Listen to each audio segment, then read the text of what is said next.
En 1895, Durand-Ruel expose les cathédrales. Il apprécie vraiment les peintres impressionnistes.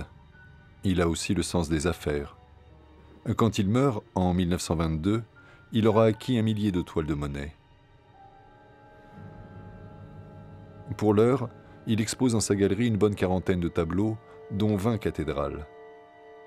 Cela faisait plus de 2 ans que Monet y travaillait, allant à Rouen, revenant à l'atelier. Plus longtemps que ça. 3 ou 4 ans. Je ne comprenais pas pourquoi il s'intéressait au portail de Rouen.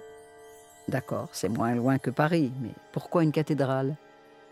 Le clocher d'un village, ce serait plus simple. Ça fait partie du paysage. En plus, il ne croit pas en Dieu.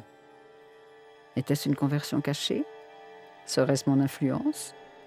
J'avoue m'être plus à le croire. Pauvre oie blanche. Il suffit de voir comment il s'y est pris pour comprendre que c'est le cadet de ses soucis. Le grand peintre ne voit que des effets de lumière.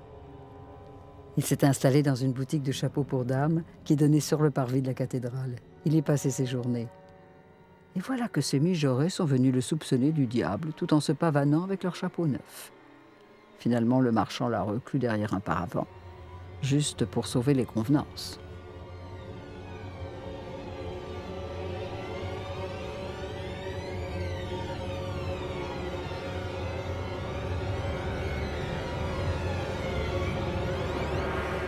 L'exposition est un succès. Monet transforme une vieille bâtisse du jardin pour y faire un second atelier. Le rez-de-chaussée est pour les jardiniers. Michel ne tarde pas à y installer une chambre noire.